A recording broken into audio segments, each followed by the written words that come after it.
চেহারা সুন্দর করার জন্য কোনো মেডিসিন লাগবে না।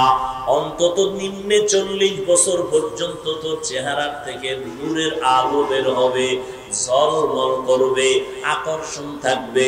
শীত নাই, গরম নাই, প্রচন্ড ঠান্ডা, হাত পায়ে মোজা লাগাইলাম, পোশাক আটকাইলাম, সব বডি আটকাইছি, চেহারাটা খোলা রাখছি। যত রোদের তাপ, যত ধুলাবালু, যত ময়লা চেহারার মধ্যে লাগে, শরীরে লাগে না। হাত মোজা, পাও মোজা, আবার কাবা লাগানো, পোশাক লাগানো, কিন্তু বান্দা গোসলখানায় গিয়া দেখ ওই শরীরটা, চেহারাটায় যত ময়লা লাগলো হালকা পানি দাও পরিষ্কার হয়ে যাবে। আর যেই হাত পা তুমি অঙ্গ প্রত্যঙ্গ আটকায় রাখছো, বালু ঢুকে নাই, ময়লা ঢুকে নাই, কিন্তু বাথরুমে গিয়া, ওয়াশরুমে গিয়া, গোসলখানায় যখন যাইবা চেহারায় সাবান লাগবে না, আর বাকি অংশে সাবান না দিলে ময়লা যায় না। জিন্দেগি মে বন্দগি তু করনা হে, জিন্দগি মে বন্দগি তু করনা হে, জিন্দগি বে বন্দগি শর্মিন্দা হে, জিন্দগি বে बंदगी शर्मिंदा है। दुनिया में हो दुनिया का तलबगार न हो, बाजार से गुजर हो खरीदार न हो। ये दुनिया एक मिसले कागज फूल है, ये दुनिया एक मिसले कागज फूल है। ও পীর সাহেবের মুরিদেরা, ও তাবলীগওয়ালা ভাইরা, ও মক্কার হাজী সাহেবরা, নিজে মোটামুটি নামাজ পড়েন, পর্দা করার চেষ্টা করেন। মাইয়া বলার কি খবর? হ্যাঁ, নবী কয় একটা মাইয়া পাইছে, একটা জান্নাত। এক মাইয়া একটা জান্নাত পেয়েছো, দুইটা কন্যা পেয়েছো, দুই জান্নাতের মালিক হয়েছো। তিনটা কন্যার বাবা হয়েছো তো তিনটা জান্নাতের মালিক। এক চালাক বাঙালিরে ধইরা বললাম, মাইয়া কয়টা? তিনটা জান্নাতের মালিক, মানে তিন মাইয়া পাইছি। তুমি তিন জান্নাতের মালিক, তোমার মাইয়া কি করে? কয় গ্রামীণ ব্যাংকের মালিক। আছে না? না। এজন্য আমি মাঝে মাঝে বলি, পীর সাহেবের মুরিদ, তাবলীগওয়ালা ভাই আর হাজী সাহেব, তোমার ইমানের পাওয়ার কত এইটা টের পাওয়া যায় তোমার মাইয়া বলার বিবাহের সময়। ঠিক নেই? পাঁচতলা বিল্ডিং এর ছাদে আওয়াজ কি রে? কখনো জিব্রাইল আইয়ে আওয়াজ কি? ইমাম সাহেবকে আওয়াজ কি? মানে দাওয়াত পান নাই? কিসের দাওয়াত? আমার মাইয়ার গায়ে হলুদ চলে, গায়ে হলুদ। ওখানে নর্তকীদের নাচ গান, মাইকের আওয়াজ কমাও, ওয়াজের সাউন্ড কমায় দাও। শব্দ দূষণে মানুষের কান নষ্ট, ছেলে মেয়েদের লেখাপড়া নষ্ট। গানের আওয়াজ কমাও বইলা কোনো বন্ধু সমাজে পাইলাম না।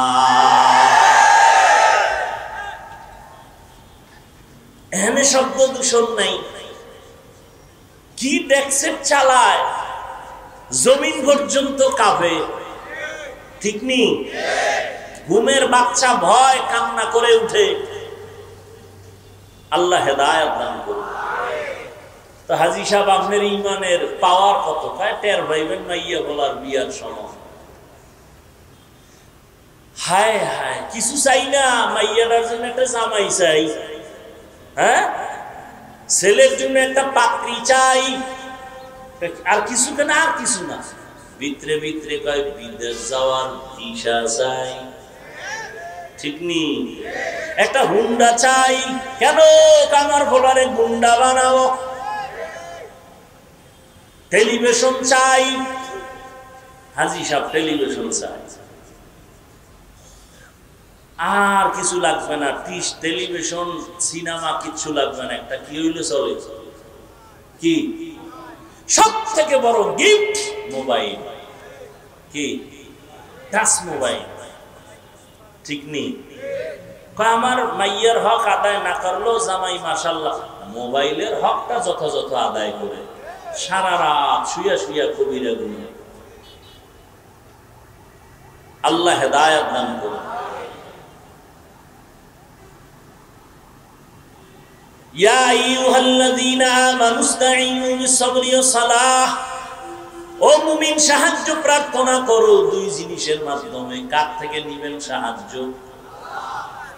কি এই যে একটা সাফাবাজি করলেন, আল্লাহর থেকে নিবেন।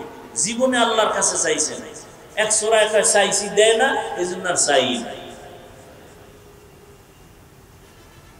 আল্লাহর কাছে যদি সাহায্য চাইতেন ৪৫ বছর আগে আমার সোনার বাংলা হারাম ব্যবসা মুক্ত হয়ে যেত, কোন এনজিও থাকতো না, ঠিক না?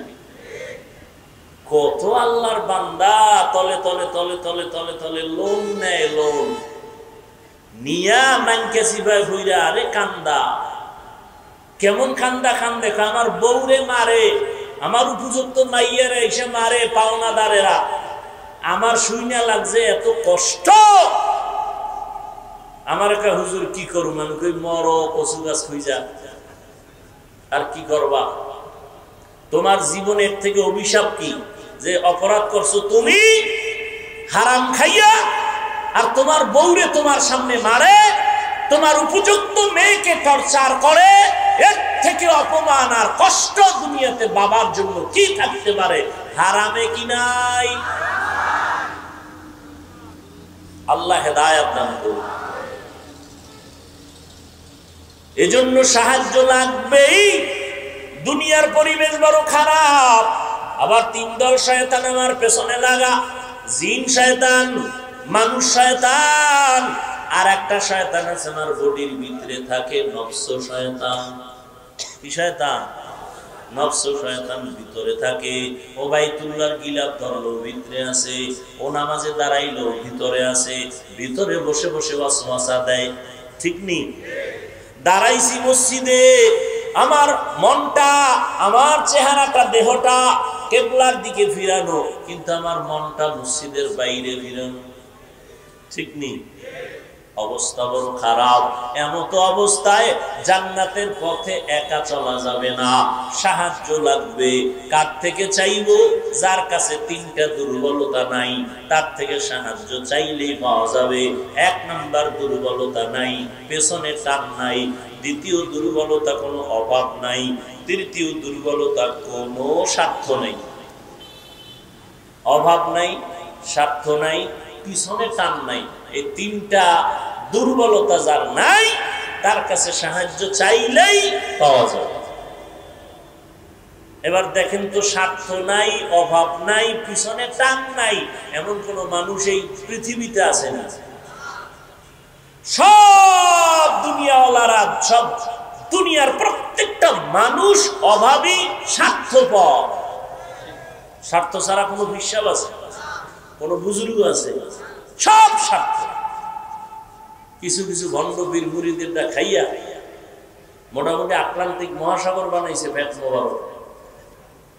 কি একজনে মুরিদের টাকা দিয়ে বিল্ডিং কইরা কইতেছে, এটা ভাড়া নাও, কিনা নাও, এটা একটা জান্নাতের টিকিট।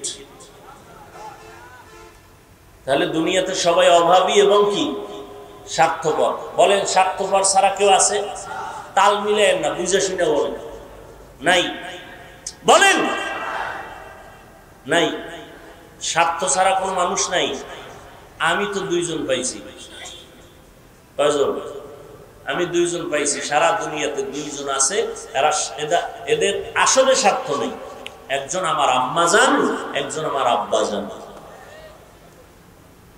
এই কথাটা সোনার বাংলায় বলার আর সুযোগ নেই, কারণ এই সোনার বাংলায় মা বাবা সন্তানের জবাই করে, সন্তান মা বাবারে জবাই করে, থানায় থানায় সন্তানরা মা বাবার বিরুদ্ধে মামলা করে, মা বাপ সন্তানের বিরুদ্ধে মামলা করে, সন্তান মা বাবাকে বৃদ্ধাশ্রমে পাঠায়। তাহলে বুঝা গেল বাংলাদেশের জন্য এই দুইজনও স্বার্থের বাইরে না। সব কথার শেষ কথা, স্বার্থ নাই, অভাব নাই, একমাত্র একজন, তিনি আমার আল্লাহ, তিনি আমার আল্লাহ। তাহলে সাহায্য লাগবে নি? কেন লাগবে? এতক্ষণ চিল্লাইলাম হুদা। সাহায্য লাগবে কেন? এর এক কথায় জবাব দিবেন, আমরা সবাই কি দুর্বল। এখন সাহায্য নিব কার থেকে? যার মধ্যে তিনটা দুর্বলতা নাই, অভাব নাই, স্বার্থ নাই, পেছনে টান নাই, এই তিনটা দুর্বলতা নাই, একমাত্র যার, তিনি কে? তাহলে সাহায্য লাগবে, আর চাওয়ার একমাত্র যার কাছে চাবো তিনি কে? আল্লাহর কাছে চাইতে গিয়ে যে পাই না, বিষয়টা কি? কয় যেভাবে চাওয়া দরকার এইভাবে। চেয়ারম্যান সাহেব এখানে আসছে, কথার কথা, আপনি ঘাড়ের মধ্যে থাপ্পড় দিয়ে কোন চেয়ারম্যান আমারে চিনেননি, আমি কিন্তু আপনারে ভোটটা দিছি, 5 মিনিটের মধ্যে 50,000 টাকা দেন, না হয় 30 কেজি চাউল পাঠায় দেন, চেয়ারম্যান দিবে? বলবে আরে জুতা মার, ঠিক নেই? চাওয়ার একটা নিয়ম আছে না? আল্লাহ কয় আমার কাছে চাওয়ারও কি আছে? নিয়ম আছে। কি? এক বোতল মদ খালি ভেড়ে খাইয়া, আর অনুমতি যে নাই, এই দোষ খালি সরকারের দিলে হইব না। আমগুর মধ্যে কিছু গরম আছে, এমন এমন কথা কয় যেগুলো হজের প্যান্ডেলে উচিত না, হজের প্যান্ডেলে উচিত না। রাজনীতির, বর্তমান প্রচলিত রাজনীতির কথা বলার জন্য তো ইসলামী লাইনে রাজনীতির মঞ্চ আলাদা আছে, আছে না? ওখানে যে চিৎকার দাও, কিন্তু এখানে তো সব লাইনের মানুষ, এরা কিছু আমলের কথা শুনতে আসে। কি?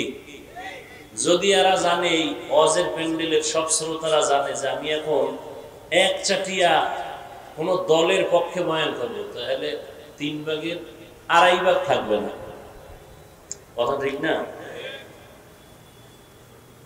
তো যাই হোক, আমাদেরও সংযত হওয়া উচিত। আর এখন তো বয়ান হওয়া দরকার নিজের জন্য, নিজের ইসলাহের জন্য।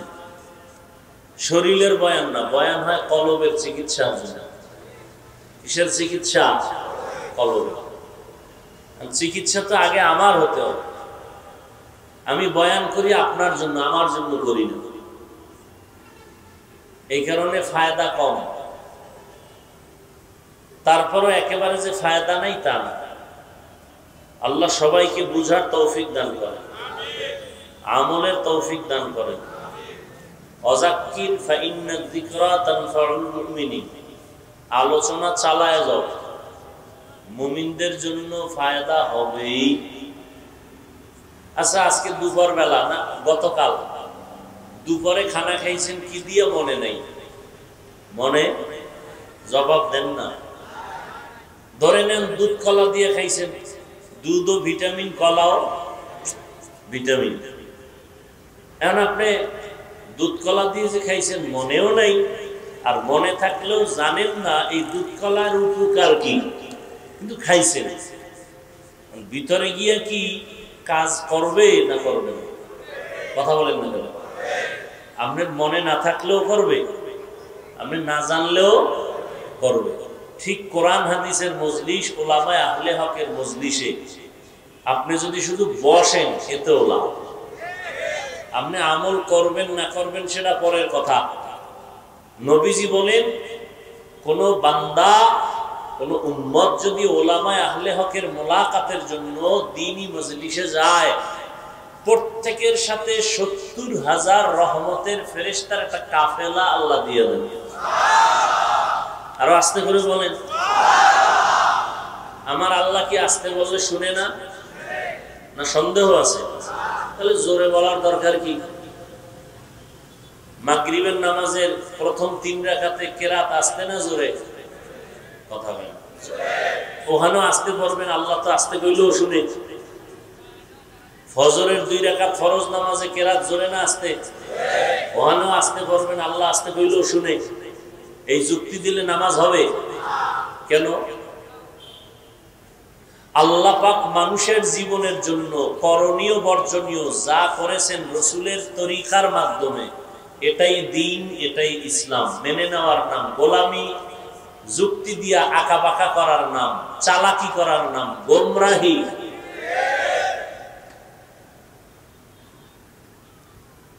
আল্লাহ হিদায়াত দান করুন।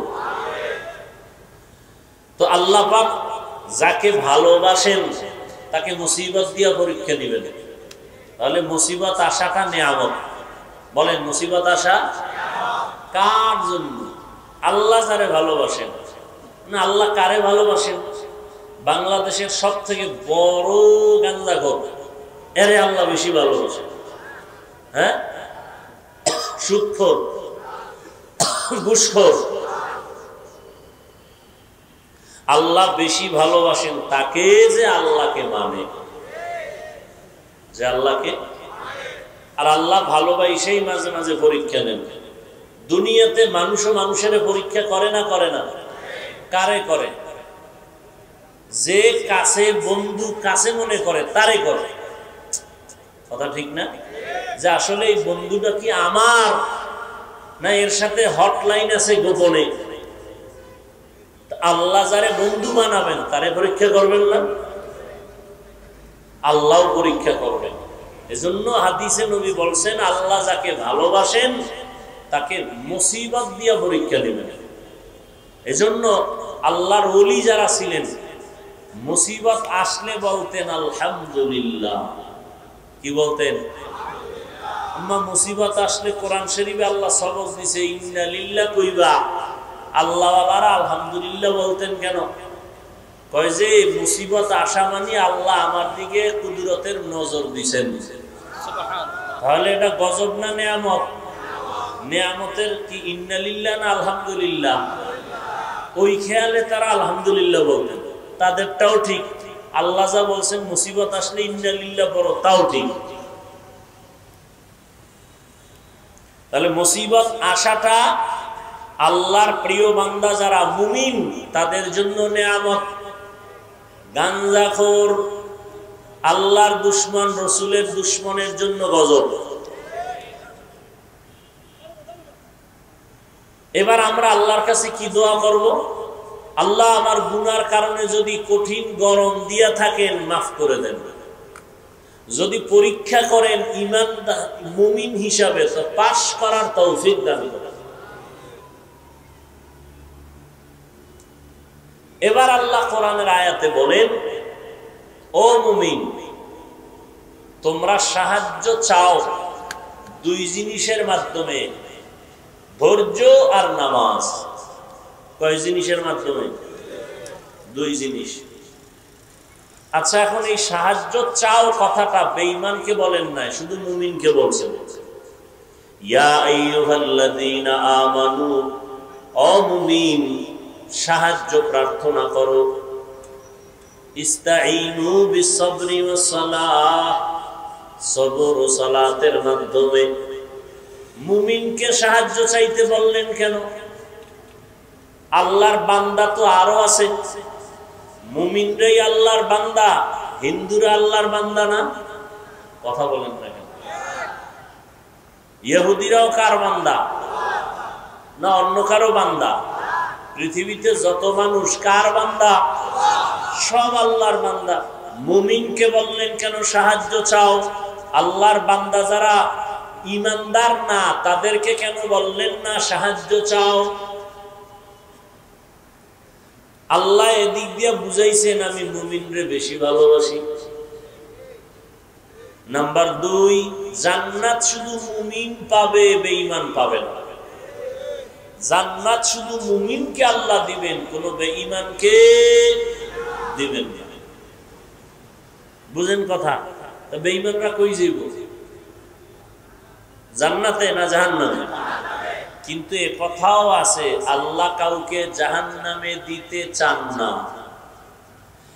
এক সেকেন্ডের জন্য আল্লাহ কোনো বান্দা বান্দিকে জাহান্নামে দিতে চান না। জাহান্নাম বানাইলেন কেন? কিছু গাদ্দার, এরা দুনিয়ার ক্ষমতা রং তামাশায় পাগল হইয়া জাহান্নামে ইচ্ছা করে যাবে, জেনে বুঝে। এরা জেনে বুঝেই যাবে। দেখবেন মাঝে মাঝে কিছু এরকম আছে, এরা বলে এত আমল করে লাভ কি, সব জান্নাতে গেলে জাহান্নামে যাবে কে? বলে না, বলে না? জেনে শুনে এই যারা মিথ্যা কথা কয়, এরা জানে না মিথ্যা কথাটা গুনাহ? কথা বলেন না? যারা সুদ খায় তারাও জানে এটা গুনাহ, যারা অন্যের হক নষ্ট করে তারাও জানে গুনাহ, যারা মোবাইল চুরি করে তারাও জানে এটা সওয়াব না গুনাহ, যারা মানুষের হক নষ্ট করে তারাও জানে গুনাহ। এরপরও কেন করে? জেনে শুনে জাহান্নামে যাবে এই চিন্তাই করে। আল্লাহর ভয় এদের মধ্যে নাই। আল্লাহ পাক রব্বুল আলামিন বলেন, যারা মুমিন আমি তাদের বললাম তোমরা সাহায্য চাও দুই জিনিসের মাধ্যমে, নামাজ আর ধৈর্য, ধৈর্য আর নামাজ। এখন সাহায্য চাইবে কেন মুমিনেরা? সাহায্য চাইবে তো ওই ব্যক্তি যে নিজে চলতে পারে না, সে আরেকজনের কাছে সাহায্য চায়, আমার ধরো দাঁড়াতে পারি না, আমাকে ধরো বসতে পারি না। এই লোক সাহায্য চায়। আল্লাহ আমাদের সাহায্য চাইতে বললেন কেন? আমাকে টাকা আছে, বাড়ি আছে, গাড়ি আছে, সব আছে, পাও আছে, হাত আছে, চোখ আছে, আমাদের এরপরও সাহায্য চাইতে বললেন কেন? আল্লাহ বলেন আসলে তোমরা অচল, আসলে তোমরা সচল না, অচল। কেন? তুমি দুর্বল। ওয়াখলিকাল ইনসানু যায়ীফা, আমি ইনসানকে দুর্বল করে বানাইলাম। মানুষের মতো কোন দুর্বল প্রাণী আমি আল্লাহ বানাই নাই। পিপিলিকার কাছেও মানুষ দুর্বল, মশার কাছেও মানুষ দুর্বল, খানার বেলায় মানুষ দুর্বল, ঘুমের বেলায় মানুষ দুর্বল, মেধার বেলায় মানুষ দুর্বল। এক কথায় মানুষের মতো দুর্বল কোন প্রাণী আল্লাহ জমিনে আর বানান নাই। মানুষের মতো দুর্বল কোন প্রাণী নেই। পিপিলিকায় যদি মেজাজ গরম করে, বনি আদম কোনদিন খানার প্লেট নিয়ে খেতে পারবে না, দেখবে পিপিলিকার আওয়াজ। মশায় যদি মেজাজ গরম করে, কোন বনি আদম আরামে ঘুমাতে পারবে না, মশা ঘুমাইতে দিবে না। জঙ্গলের বাঘ মেজাজ যদি গরম করে, কোন বনি আদম আরামে সমাজে রাস্তাঘাটে নামতে পারবে না। গর্তের সাপগুলো যদি মেজাজ গরম করে, কোন বাড়িওয়ালা বাড়িতে ঢুকতেই পারবে না, পাহাড়েও জায়গা পাবে না, সমুদ্রেও জায়গা হবে না।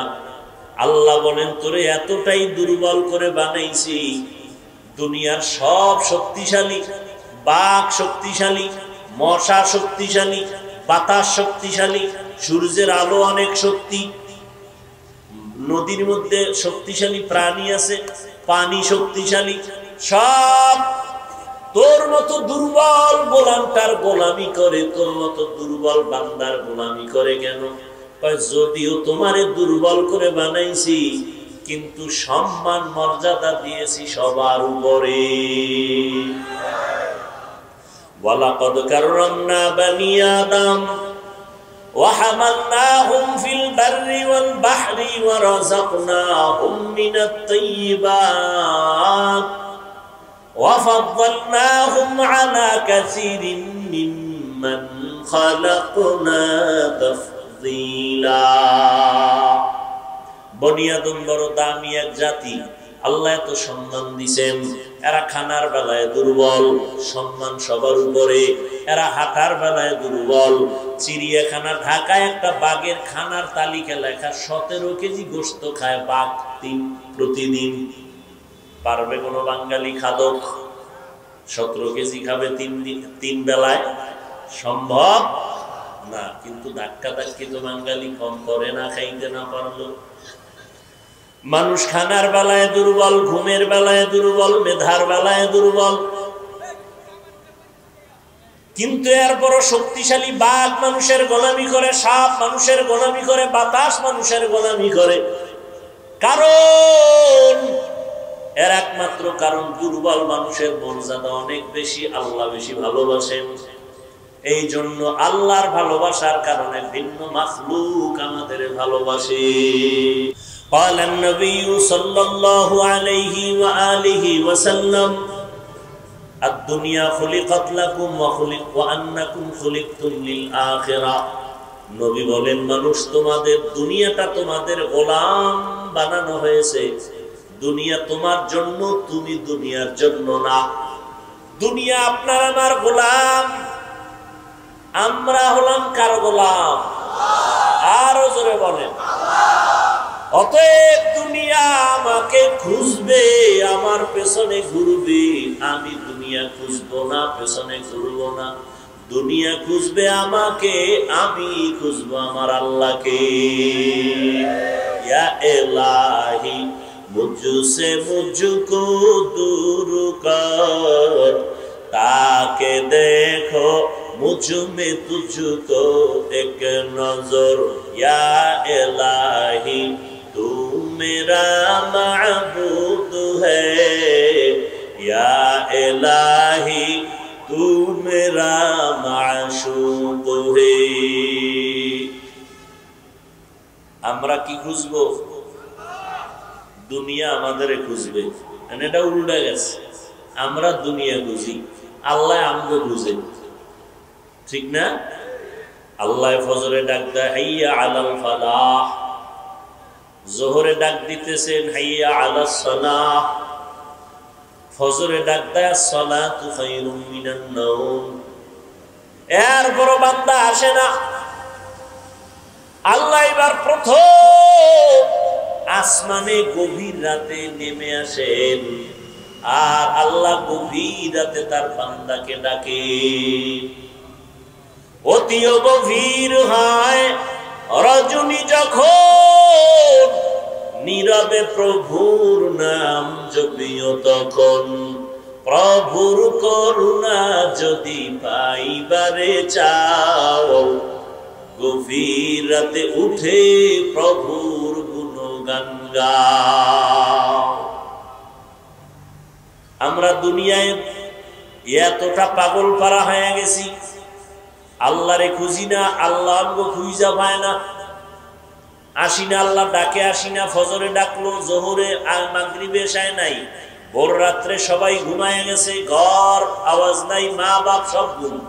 আসমান ঠান্ডা, জমিন ঠান্ডা, গাছের পাখিরা ঘুমায়, জঙ্গলের পশু ঘুমায়, নদীর প্রাণীরা ঘুমায়। ওই টাইমে আল্লাহ ডাকছে, আসো, কি দরকার বলো? চাইতে দেরি, আমি আল্লাহ তোমাকে দিতে দেরি হবে না। সুবহানাল্লাহ। ওয়া ইযা সাআলাকা ইবাদি আন্নী ফাইন্নী করিব উজিবু দাওয়াতাদ দাঈ ইযা দাআন فليستجيبوا لي وليؤمنوا بي لعلهم يرشدون।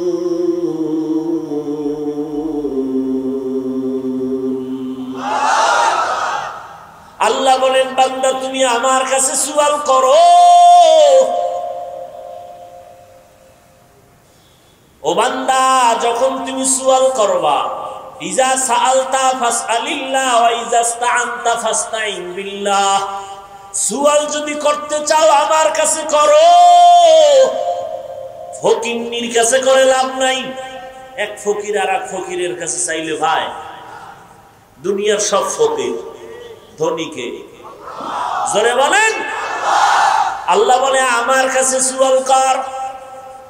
দুনিয়াওয়ালারা ফকির, এই জন্য চাইলেও দেয় না, দরজা বন্ধ, মাঝে মাঝে খুলে আবার আটকায় দেয়, আবার দিয়া খোটা দেয়। আমার টাকার বাড়ি, আমার টাকার গাড়ি, আমার টাকার মাদ্রাসা, আমার টাকার মসজিদ। আর ফকির তো ও দুনিয়ার লাইনে টাকা হইলে কি হইব, ধনী হইল, অন্তর ফকির নি, এই জন্য চাইলেও দেয় না, দিয়া খোটা দেয়। আর আমি আল্লাহ দেওয়ার জন্য রেডি। তুমি আমারে কই খুঁজো, আমি তো তোমার কাছেই আছি। ইয়া আইয়ুহান নাস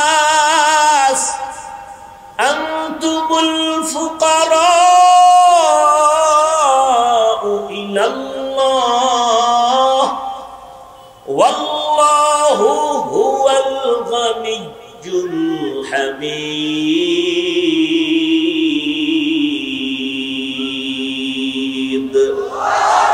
বর্তাওয়াকুল মিকুনিহান সুবহ শাম মিরাসানাত রিজকি তু আজলামাকা।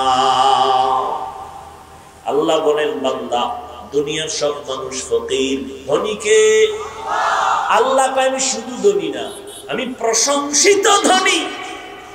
দুনিয়ার ধনীদের বদনাম আছে, আমার মাওলা এমন ধনী কোনো বদনাম নাই। আমার আল্লাহ এমন ধনী, আমার আল্লাহ দিতে কোনো কৃপণতা করেন না। দুনিয়াওয়ালারা চাইলে কষ্ট পায়, আমার আল্লাহ চাইলে খুশি হয়। আতিনা ফি দারে দুনিয়া না হাসান, আতিনা ফি দারে উকবা না হাসান, ইয়া গিয়াসাল মুস্তাগীসিন ইহদিনা লিফতিখারা বিল উলুমি ওয়াল গিনা।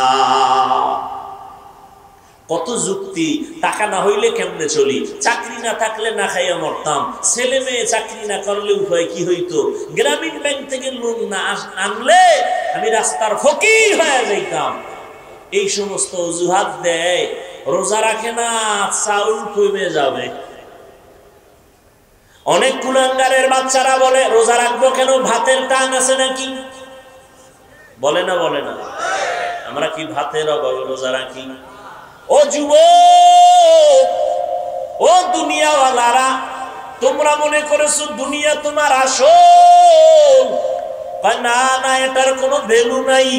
স্বপ্নে দেখতেছো বিলকিসের সিংহাসনে তুমি ঘুরতেছো, স্বর্ণের চেয়ারে বসে তুমি ভিআইপি নাস্তা খাইতেছো। ঘুম থেকে উইঠা দেখো তুমি সেরা মশারিয়া, সেরা কাঁথা নিয়ে তুমি বিছনায় পড়ে আছো। এত সুন্দর অট্টালিকা, এত সুন্দর স্বপ্ন দেখে চোখ খুলে গেছে, এখন তোমার স্বপ্ন বৃথা, এগুলো সব ভুয়া। ঠিক দুনিয়া নামক স্বপ্ন যা দেখতেছো, চোখ দুইটা বন্ধ হয়ে গেলে দেখবা এগুলো সব বিউটি পার্লারের মতো সৌন্দর্য। উপরে দেখা যায় সুন্দর, ভেতরটা পুরাটাই কালা। জামকালা মানুষ বিউটি পার্লারে গিয়া সাদা হয়ে গেছে, ঠিক নেই? এই সাদা কি স্থায়ী? রৌদ্র লাগলে গজব, পানি লাগলে গজব, চেহারা আরো নষ্ট হয়, বোরন উঠে, আরো কত কিছু উঠে, যেগুলোর ভালো করার কোন মেডিসিন পৃথিবীর কোন চিকিৎসা বিজ্ঞানীরা দিতে পারে নাই। কারণ এ চেহারাটা আল্লাহ মায়া কইরে বানাইছেন। কেমন মায়া জানেননি? কিন্তু আজকে তোর চেহারা মাত্র 25 বছর, 26-27 বছর, আলো নাই, আকর্ষণ নাই। কেন? মোবাইলে সারা রাত্র কবিরা গুনাহ করার কারণে আমার আল্লাহ বেজার, চেহারাটা নষ্ট হয়ে গেছে। এখন তুমি যত মেডিসিন লাগাও, এই চেহারার কোনোদিন ভালো করা যাবে না। হ্যাঁ, যদি আবার গুনাহ ছাড়িয়া নেক আমল করো, আমার আল্লাহ চেহারার মধ্যে আবার আলো বাড়ায় দিবে। কত সুন্দর চেহারা, আল্লাহ কত সুন্দর করে বানাইছে। কোন মেডিসিন লাগবে না, চেহারা ঠিক মতো রাখো, 5 ওয়াক্ত নামাজ পড়ো, ওযু বানাও, চেহারা দিন দিন শুধু উজ্জ্বলতা বেড়েই যাবে। আমরা যে আল্লাহর মোহাব্বত নিয়ে চলি, না খাইয়া থাকার পরও মহামারী করোনা, কত কষ্টের জিন্দেগি, মানবতার জিন্দেগি, কত চাকরিওয়ালার চাকরি নাই করোনায়, কত ব্যবসায়ীর ব্যবসা নাই, দোকানওয়ালার দোকান বন্ধ, চাকরি বন্ধ, স্কুল বন্ধ, কলেজ বন্ধ, ট্রেন বন্ধ, ফ্যাক্টরি বন্ধ, সব বন্ধ হয়ে গেল। কিন্তু কোরআনওয়ালাদের একটা মাদ্রাসাও বন্ধ হয় না। স্বীকার করতে একটু কষ্ট লাগে না?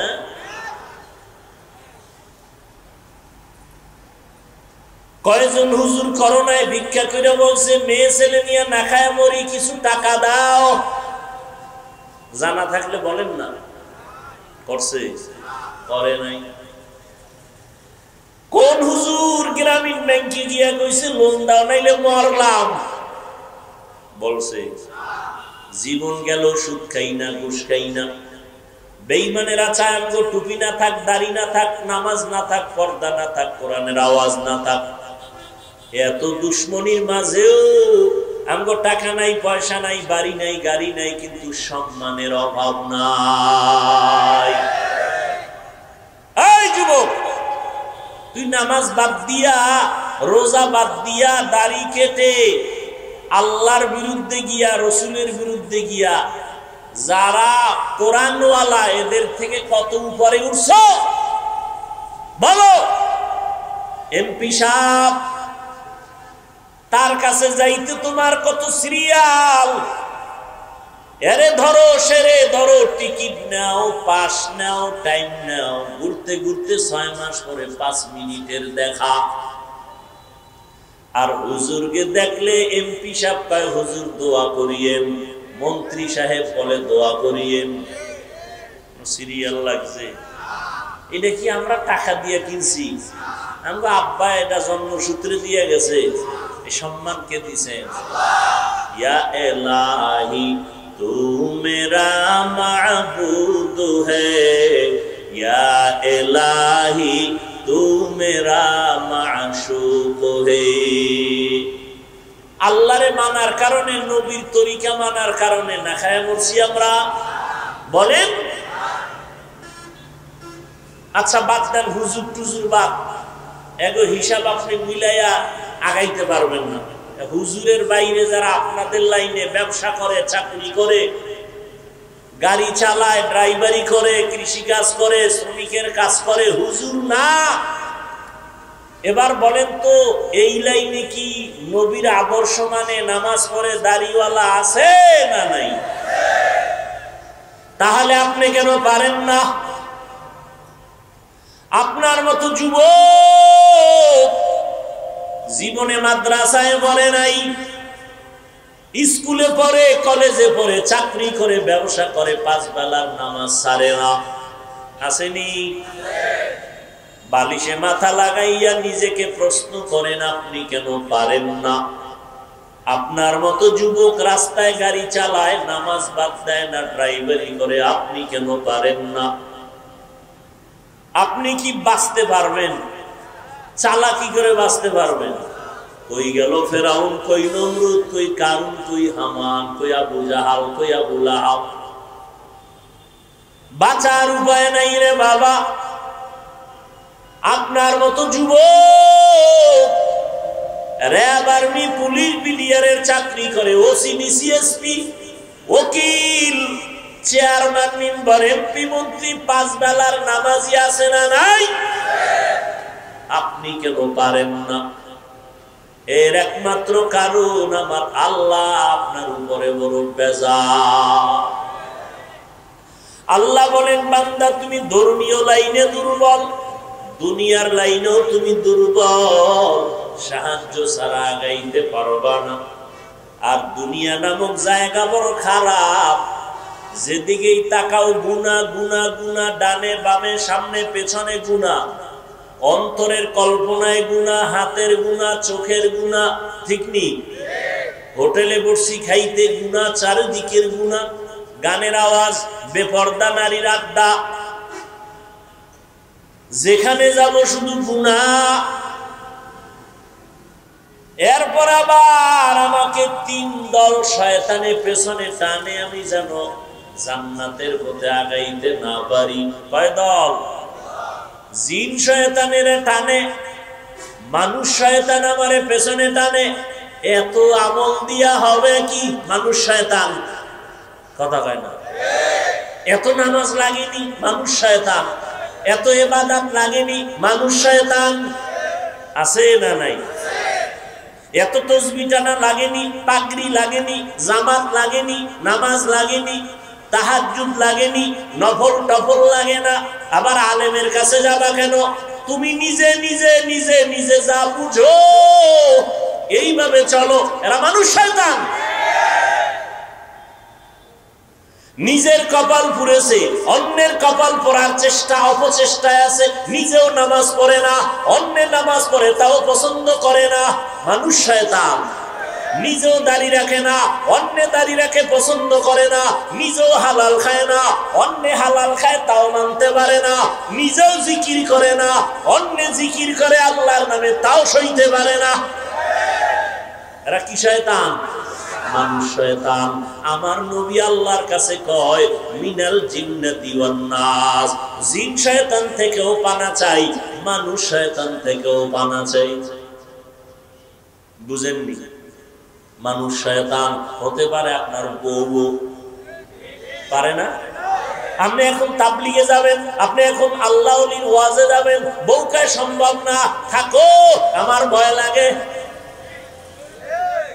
কিন্তু স্বামীর বুদ্ধি কম, যদি কানে দুই রকম ম্যাডাম যখন গুলিস্তান আর বিক্রমপুর মার্কেটে অর্ধুলঙ্গ গুরু, তখন কি আর ভয় লাগে না? কয় না লাগে না। লাগে না কেন? বলে বয়ফ্রেন্ড আছে, গার্লফ্রেন্ড আছে, অভাব নাই বান্ধবী আর বন্ধু। ঘরে থাইকা কয় ভয় লাগে। উদ্দেশ্য অন্তরে শয়তান ঢুকে গেছে। নিজেও পর্দা করবে না, নামাজ পড়বে না, দিনের কথা শুনবে না, স্বামীরেও শুনতে দিবে না। এই মানুষ শয়তান নিজেও টুপি পরে না, কেউ পরলে তাও পছন্দ করে না। আছে না নাই? নিজেও পাগড়ি পরে না, কেউ পরলে তাও পছন্দ করে না। নিজেও পর্দা করে না, কেউ যদি পর্দা করে কয় এত বুজুর্গ হইয়া লাভ কি? আছে না নাই? 5 মিনিট ফকিন্নির যারা একেবারে থার্ড ক্লাসে রেডিও চিল্লায়, মসজিদে চিল্লায় না? হুজুর ঘড়ির টাইম বুঝে না, বয়ান বেশি করে কেন, কেরাত বেশি লয় কেন, কত বাজে কথা। ধৈর্য নেই, অথচ ধৈর্যের দাম কত? আল্লাহ কোরআনে বলেন যারা ধৈর্য ধারণ করবে তাদের পুরস্কার 2টা, একটা দুনিয়ায় আর একটা আখিরাতে। দুনিয়ার পুরস্কার আমি আল্লাহ তার সাথে অল টাইম থাকব। পরকালের পুরস্কার বিনা হিসাবে জান্নাত। ইন্নামা ইউওয়াফাস সাবিরুনা আজরাহুম বিগাইরি হিসাব। ধৈর্য ধারণকারীরা আমি আল্লাহ তোমাদের সুসংবাদ দিলাম, বিনা হিসাবে জান্নাত দিয়ে দিব। ধৈর্যের সাথে তোমরা সাহায্য প্রার্থনা করো। সালাত নামাজ কয় বেলা? কয় ওয়াক্ত? 5 বেলার নামাজ। আজকে নামাজ নাই, কেন আমি পড়ি? আরে এই পড়ায় হবে না। যেই নামাজ আল্লাহর সাথে তোমার কথা হবে ওই নামাজ পড়ো। নামাজে দাঁড়ায় কথা কও দোকানের সাথে, নামাজে দাঁড়াইয়া কথা চলে ফেসবুক, নামাজে দাঁড়ায় কথা চলে মোবাইল নিয়া, নামাজের মধ্যে দাঁড়াইয়া কথা চলে দুনিয়া নিয়া। আল্লাহর সাথে নামাজি বান্দার কথা নাই, ঠিক নেই। নামাজে ঢুকছে দোয়া নাই, কোন পা দিয়া ঢুকছে খবর নাই, কোন পা দিয়া বের হইতেছে খবর নাই। নামাজে মসজিদে যাইয়া দেখে 5 মিনিট বাকি আছে জামাতে, ভয়ে ভয়ে মোবাইল চালায়, না হয় গল্প করে, দুনিয়ার কথা হারাম লেখা তারপর করে। অথচ মসজিদে ঢুকবা, ডান পা দিয়া বিসমিল্লাহ বলবা, দরুদ শরীফ পড়বা, দোয়া পড়বা, ইতিকাফের নিয়ত করবা, নবী কয় আল্লাহ জানায় দিবেন মসজিদে যায় যদি বান্দা 5 মিনিট অপেক্ষা করে নামাজের বাকি, আল্লাহ ফেরেশতাকে বলে আমার বান্দার আমলনামায় নামাজ পড়ে পরিমাণ সওয়াব দিয়া দাও।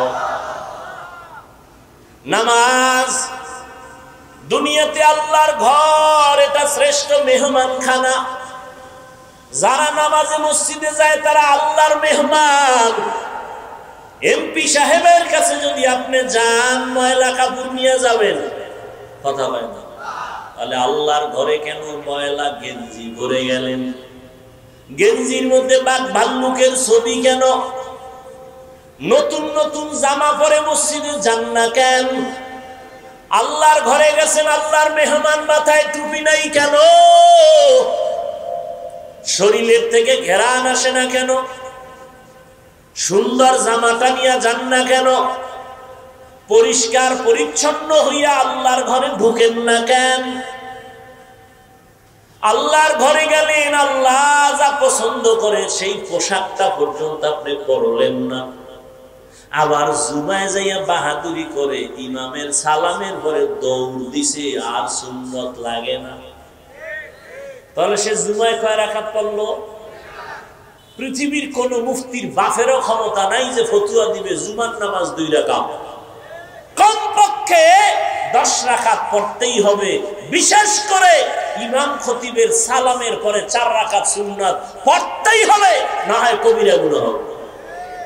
তাহলে আপনার কপাল এত খারাপ কেন? 2 রাকাতের সওয়াব 4 রাকাত না পড়া কবিরা গুনাহ করতে করতে বাসায় যান, আপনার উপরে কার অভিশাপ লাগছে? আপনার কপাল এত খারাপ কেন যে মসজিদে গিয়াও নামাজটা পূর্ণ আদায় করলেন না? আল্লাহর ঘরে গিয়া নামাজ পূর্ণ পড়লেন না, সালামের পরে দৌড়। একজনে সুন্নতে দাঁড়াইছে, কি এর হেরে ধাক্কায় গেছে, টুফি লয়ে গেছে মাথা, এমন দৌড় দিছে। দৌড় দিয়ে মসজিদের বারান্দায় জুতা একটা আর একটার দিকে লাগায়া এরপরে হোমানে পায়ে ঢুকায় দৌড়। বাসায় গিয়ে দেখে আর একজনের জুতা নিয়ে হাজির। ধরা খাইলে কয় তোমাকে টেস্ট করলাম, কি আছে না নেই? মসজিদে জুতা নাই, জুতা নাই, কয় সিসি ক্যামেরা লাগাও। কি এর ক্যামেরা? ক্যামেরা দিয়ে চোর পাহারা দেওয়া যায় না। ও এমন ভাবে ঢুকছে যে ক্যামেরায় বুঝাই যায় না এটা মানুষ না হলুমান। জুতা নাই, 4 জোড়া নাই। বড় মুসিবত। নামাজ নামাজের মতো পড়ো। মদিনার নবী বলেন বাইনাল আবদি ওয়া বাইনাল কুফরি তারকুস সালাহ। বেঈমান আর মুমিনের মধ্যে ব্যবধান হলো নামাজ। বেঈমানেরা নামাজ পড়ে না, মুমিনেরা নামাজ ছাড়ে না। নামাজ নামাজ নামাজ নামাজ 5 ওয়াক্ত নামাজ পড়ো। ঠিক মতো যদি পড়ো, আল্লাহ কয় নবী জানায় দেন 50 ওয়াক্তের সওয়াব দিয়ে দিব। ও যুবক, ও বৃদ্ধ বাবাজি, পর্দার আড়ালের মা বোনেরা, আপনার মতো মা বোন নামাজি আছে না নাই? আপনি কেন পারবেন না?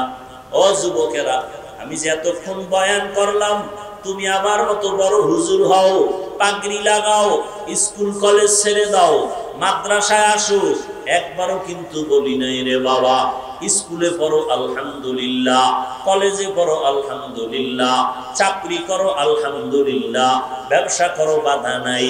তুমি একজন ডাক্তার হও দোয়া করি, তুমি একজন প্রফেসর হও দোয়া করি, তুমি একজন সাংবাদিক ইঞ্জিনিয়ার হও দোয়া করি। তবে অনুরোধ করি বেয়াদব হইও না।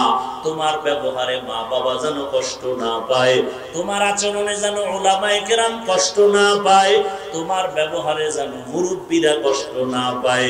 যেখানেই থাকো ব্যবসা করো, লেখাপড়া করো, নামাজ ছাড়িও না, সুন্দর ব্যবহার করো, নবীর তরিকা মতে নামাজ আদায় করো, মা বাবার দোয়া নিয়ে চলো, উলামায়ে আহলে হকের পরামর্শ নিয়ে চলো, নবীর তরিকা মেনে চলো, মা বাবার দোয়া নাও, আল্লাহর কাছে পেছনের গুনার জন্য তওবা করো। আর নামাজ ছাড়বো না, বেপরদায় চলবো না, মা বাবারে কষ্ট দিব না, নবীর তরিকার বাহিরে চলবো না। তওবা করার মতো যদি নিয়ত কারো হইয়াই থাকে, অন্তরে যদি দুর্বলতা না থাকে, হেদায়েতের মালিক আমার আল্লাহ, সবার কপালে হেদায়েত আসবে না, সবাই জান্নাতি হইয়া মরতে পারবে না। আল্লাহ যাকে কবুল করবেন সেই হেদায়েতের পথে আসতে পারবে।